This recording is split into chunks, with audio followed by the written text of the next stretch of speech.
खुदावंद यीशु मसीह के बाबरकत और जलाली नाम में सबों तक सलाम पहुँचे। खुदावंद पाक परमेश्वर से दुआ है हर एक सुनने वाले के जीवन और परिवार में खुदावंद पाक परमेश्वर की बरकत ठहरे और हम सब खुदावंद यीशु में आशीषित होने पाए। मेरे अजीज़ों, आज हम एक बहुत गंभीर विषय का अध्ययन प्रारंभ करने जा रहे हैं और हम सभी विश्वासी जो खुदावंद यीशु मसीह पर ईमान रखते हैं उनके जीवन का एक महत्वपूर्ण हिस्सा है और हम इसको बखूबी जानते हैं, जिसको हम कहते हैं प्रार्थना। और प्रार्थना के विषय में खुदावंद यीशु मसीह ने भी एक बड़ी अच्छी बात लूका 18 में कही, नित्य प्रार्थना करना और हियाव मत छोड़ना। आज हमें अपने विश्वासी जीवन में कुछ बातों को देखना है और आज के इस वीडियो में हम इन बातों को देखेंगे कि प्रार्थना क्या है और प्रार्थना हमें क्यों करनी चाहिए और प्रार्थना की अहमियत क्या है। हमारे विश्वासी जीवन में हमें इन बातों को जानना बहुत ज़रूरी है, क्योंकि खुदावंद यीशु मसीह ने हमारे सामने एक बड़ा अच्छा उदाहरण नमूना दे दिया। जब दिन भर की बड़ी खिदमत को वो एक गांव से दूसरे गांव अता करता, लेकिन रात भर वो दुआ में सजदे में सर झुकाता, हमें नमूना दिखाया। खुदावंद ने दुआई जीवन में आगे बढ़ा, सामर्थ पाई और प्रभु की महिमा उसने की। मेरे अजीजों, इसलिए खुदावंद का कलाम भी इस बात के लिए कहता है, जब हम इफिसियों 6:18 को पढ़ते हैं तो खुदावंद का कलाम वहां पर लिखा हुआ है, हर समय हर प्रकार से आत्मा में प्रार्थना और विनती करते रहो और इसीलिए जागते रहो कि सब पवित्र लोगों के लिए लगातार विनती किया करो। तो मेरे अजीजों, खुदावंद का कलाम कुलूसियों 4:2 में भी कहता है, प्रार्थना में लगे रहो और धन्यवाद के साथ उसमें जागृत रहो। बाइबल हमें बार बार ये संकेत देती है, इस ओर अग्रसर करती है कि निरंतर हमें प्रार्थना में लगे रहना। आज विश्वासी जीवन में हम सभी सुनने वालों के लिए एक सवाल है कि आपने यीशु मसीह पे विश्वास किया, वेल एंड गुड, प्रभु का धन्यवाद हो। आप चर्च जाते हैं, बहुत अच्छी बात है। आप बाइबल पढ़ते हैं, बहुत अच्छी बात है। लेकिन प्रार्थना का जीवन हमारा कितना है, ये एक सवाल है, क्योंकि आज हम प्रार्थना की गंभीरता के विषय में देख रहे हैं। सबसे पहले प्रार्थना के आने वाले समय में, आने वाले वीडियोस में हम प्रार्थना की और भी बातों को सीखेंगे, लेकिन आज हम थोड़े समय में कुछ बातों को सीखेंगे जो प्रार्थना के विषय में हमें सचेत करेगी, गंभीर बनाएगी और हमें प्रेरित करेगी कि हम प्रार्थना में जीवन में आगे बढ़ें, प्रार्थना के समय को बढ़ाएं और निरंतर प्रार्थना में लगे रहें। क्योंकि मेरे अजीजों, हमारी जिंदगी में प्रार्थना का होना बहुत जरूरी है। प्रार्थना में वो ताकत है जो हमें मजबूत, बलवंत और आशीषित बनाती है। खुदावंद के कलाम में हमें प्रार्थना के विषय में वो बड़ी बड़ी बातें मिलती। जब बनी कौम इज़राइल ने परमेश्वर के विरुद्ध बलवा किया और बहुत सी बातें की, तो परमेश्वर ने एक निर्णय लिया और वो निर्णय था कि मैं इस हठी और जिद्दी जाति को जंगल में नाश कर दूंगा और मूसा, मैं तेरे द्वारा एक नई जाति को बनाऊंगा। लेकिन मूसा सजदे में झुक गया, दुआ करी और परमेश्वर ने फिर जो ठाना था उसको उसने फिर नहीं किया। इसका मतलब परमेश्वर, जब हम सजदे में झुकते हैं, परमेश्वर अब कितना भी क्रोध में क्यों ना हो, वो हमारी दुआ के वसीले हमारे लिए अपने फेवर को रखता है। दूसरा, जब हिजकिय्याह राजा सेनाओं से घिर गया, तब हिजकिय्याह और यशायाह ने विनती की, सजदे में झुके, तब परमेश्वर ने उन्हें उस डर और भय से बाहर निकाला और विजय दिलाई। तो प्रार्थना जो है हमारी जिंदगी को आजाद करती है। मेरे अजीजों, प्रार्थना की गंभीरता को हमें समझना है, ठीक है ना। तो कई बार हमारे जीवन में प्रार्थना की गंभीरता को हम समझ नहीं पाते, है ना।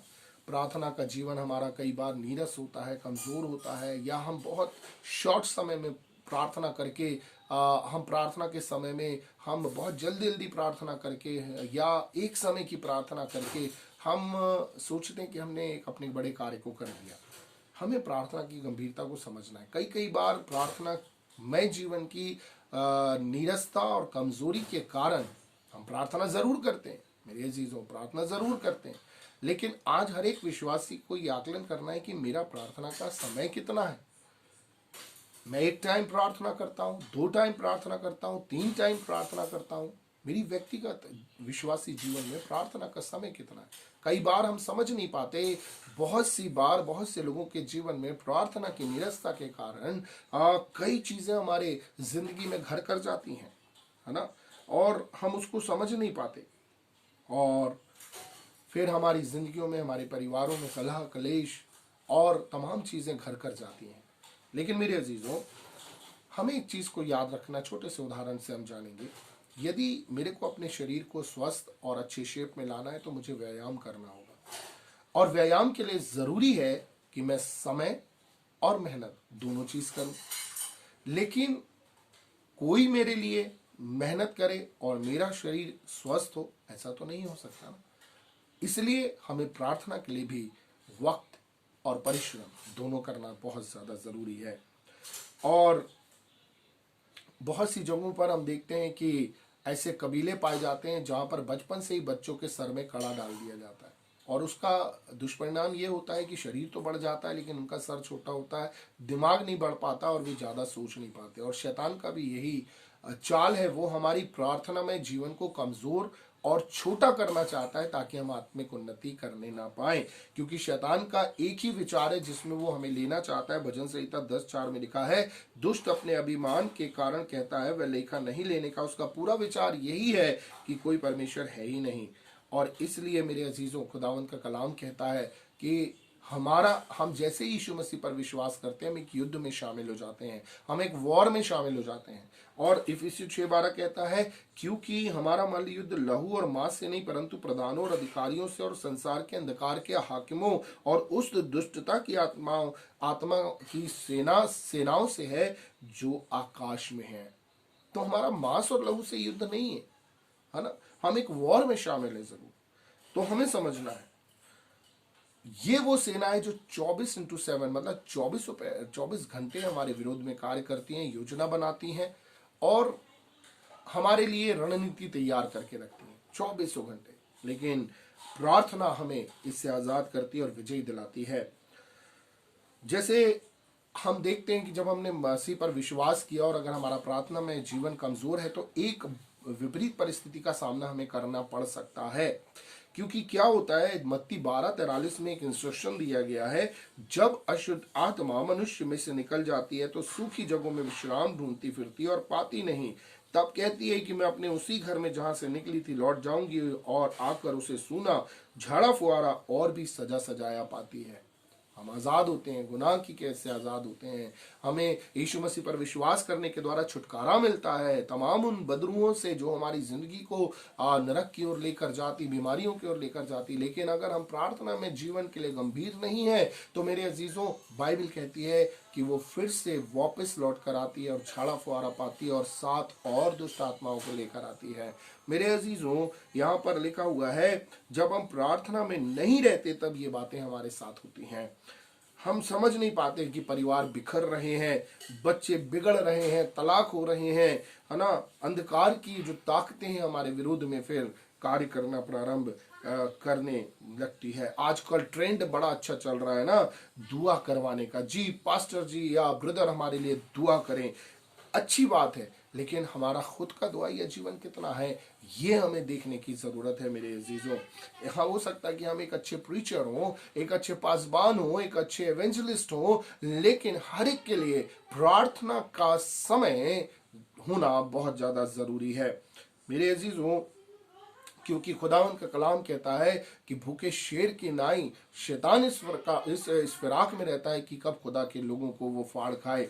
मेरे अजीजों, खुदावंद का कलाम लूका में एक बड़ी बात को बताता है, जहां पर यीशु मसीह, जब हम लूका 22 को पढ़ते हैं तो वहां पर अभी यीशु मसीह कहता है कि तुम लोग मेरे साथ बैठकर इजराइल का न्याय चुकाओगे। और दूसरे पल यीशु मसीह 31वीं आयत 32वीं आयत में कहता है, शिमोन है शिमोन, देखो शैतान ने तुम लोगों को मुझसे मांग लिया है और मैंने तुम्हारे लिए विनती की। मेरे अजीजों, हमें एक चीज को याद रखना है कि शैतान हर वक्त हमें मांगता है, बोलता है ताकि वो गेहूं के समान तुम्हें फटके। वहां पर लिखा हुआ है, यीशु मसीह ने कहा गेहूं के समान फटके। आज यीशु मसीह वहां मौजूद था, उनका गुरु मौजूद था कि वो पतरस के लिए और चेलों के लिए दुआ करे। आज हमारा प्रार्थना में जीवन अगर कमजोर होगा मेरे अजीजों, आज बहुत से परिवार बिखर रहे हैं, बहुत से खादिमों के लिए हमें दुआ करनी है, बहुत से सेवकों के लिए दुआ करनी है ताकि कलीसिया ना बिखरें। आज हमें दुआ करनी है ताकि शैतान उन्हें फटकने ना पाए, है ना। बहुत से परिवार हैं जहाँ पर बच्चे नशों की लतों में पड़े हुए हैं, जहाँ पर नौकरियां नहीं हैं, जहाँ पर वैवाहिक जीवनों में खटास से दूरियां आ गई हैं, जहाँ पर बच्चों की आशीष नहीं है, जहाँ पारिवारिक कलह से होकर गुजर रहे हैं, उनके लिए कौन दुआ करेगा। हमें प्रार्थना में जीवन को बढ़ाना बहुत ज़रूरी है और एक दूसरे का बल बनना ज़रूरी है, क्योंकि शैतान के विषय में लिखा है, देखिए यशायाह 14:16 में, जो तुझे देखेंगे तुझको ताकते हुए तेरे विषय में सोच सोच कर कहेंगे, क्या ये वही पुरुष नहीं जो पृथ्वी पर को चैन से रहने ना देता था, राज राज में घबराहट डाल देता था, जो जगत को जंगल बनाता और नगरों को ढा देता और अपने बंधुओं को घर नहीं जाने देता था। मेरे अजीजों, यहाँ पर शैतान की विषय में बाइबल बताती है, वो गुलाम बनाता है। एक बात है जो गुलामी से और बंदियों को छुड़ा सकती है, और वो है प्रार्थना। सिर्फ प्रार्थना वो बंदियों को छुड़ा सकती है। आज जितने विश्वास करते हैं उनके लिए जरूरी है कि रोज प्रार्थना करें, रोज आधे आधे घंटे की हम 3 टाइम की प्रार्थना में समय बिताएं। और क्योंकि हमारा जो मलयुद्ध है ना, वो मांस और लहू से नहीं, लेकिन अंधकार की ताकतों से है। मेरे अजीजों, खुदावन हमसे चाहता है ना, कि हम प्रार्थना में जीवन में आगे बढ़ें। जब हम प्रार्थना करते हैं तो खुदा का हाथ हमारी हिफाजत करता है। एक जगह पर खुदावन का कलाम दूसरा इतिहास में 18:20 में लिखा हुआ है, यहाँ पर एक अच्छा वर्णन है, जहाँ पर एक दुष्ट आत्मा जो है वो बोलती है कि मैं जाकर आपके जो नबी हैं उनके अंदर झूठ फैलाने वाली आत्मा बनकर। तो परमेश्वर वहाँ पर एक बड़ी अच्छी बात, वहां पर कलाम ऐसा लगता है कि परमेश्वर वहां पर इजाजत दे रहा है, लेकिन वहां पर लिखा है, यहोवा ने पूछा किस उपाय से, ये दुष्ट आत्मा से बात कर रहा है। उसने कहा, मैं जाकर उनके सब नबियों में बैठ के उनसे झूठ बुलवाऊंगी। यहोवा ने कहा, तेरा उसको बहकाना सफल होगा, जाकर ऐसा ही कर। अब ऐसे में हमें लगता है कि परमेश्वर कभी दुष्ट आत्मा को बोल सकता है, झूठ के लिए बोल सकता है उस आत्मा को? नो। लेकिन यहाँ पर एक बात जो समझने वाली है वो ये है कि जब रोमियो 1:28 को पढ़ते हैं, लिखा, और जब उन्होंने परमेश्वर को पहचानना ना चाहा, इसलिए परमेश्वर ने भी उन्हें उनके निकम्मे मन पर छोड़ दिया कि वे अनुचित काम करें। है ना, हमें इस बात को समझना है। जब हम प्रार्थना करते तो खुदा का हाथ हमारी हिफाजत करता है, और यदि हम खुदा से दूर होंगे, प्रार्थना नहीं करेंगे, तो फिर फौजें आएंगी। इब्लीस ने कड़ा बांधा हुआ है, हम प्रार्थना करेंगे तो कड़ा उतर जाएगा और हम आत्मिक उन्नति करने लगेंगे, शैतान को कुचलेंगे। बाइबल के नबियों ने भी कई बार इतनी बड़ी गलतियों को किया। मेरे अजीजों, खुदा के खादिमों से हम दुआ करा सकते हैं, लेकिन जब हमारा खुद का दुआया जीवन हो, है ना, क्योंकि खुदावंत का कलाम हमें एक बड़ी अच्छी बात को बताता है मेरे अजीजों, कि जब हम सजदे में झुकते हैं तो परमेश्वर हमारे उत्तर को देता है। दानियल 21 दिन तक, है ना, दुआ में झुका रहा, लेकिन अंधकार की वो ताकतें जो आज भी आकाश में है, उनसे हमारा जो युद्ध है, लिखा है फारस की सेना ने 21 दिन तक उसकी दुआ के उत्तर को आने से रोक रखा था। एक बहुत ज़रूरी बात जो आपको और मुझको अपने प्रार्थना के जीवन के लिए बाइबल हमें चिताना चाहती है, और वो है नीति वचन 24:30 में लिखा हुआ है, मैं आलसी के खेत के पास से और निर्बुद्धि मनुष्य की दाख की बारी के पास से जाता था तो क्या देखा कि वहां सब कहीं कटीले पेड़ भर गए हैं और वह बिच्छू पेड़ों से ढप गई है और उसके पत्थर का बाड़ा गिर गया है। तो मेरे अजीजों, कहीं ऐसा तो नहीं कि हमारा बाड़ा गिरा हुआ है और हमारा आलस जो प्रार्थना के विषय है उसने बिच्छू पेड़ों को और कटीली झाड़ियों को हमारी जिंदगियों में, परिवारों में घर करने दिया है। आइए जागृत हो जाएं, प्रार्थना की गंभीरता को जानें। प्रार्थना बंधनों को तोड़ती है, प्रार्थना चमत्कार लेकर आती है, और प्रार्थना की गंभीरता को हम इसलिए समझें कि प्रार्थना की अहमियत इतनी है कि जब हम प्रार्थना में जीवन में होते हैं तो हम हमेशा विजयी जीवन में होते हैं, क्योंकि हमारा यीशु मसीह पर विश्वास करने के द्वारा हम एक वॉर में शामिल होते हैं, और उसमें अगर हमें जीतना है तो हमें प्रार्थना में जीवन में आगे बढ़ना होगा, प्रार्थना का समय बढ़ाना होगा और खुदावंत के सजदे झुकना होगा।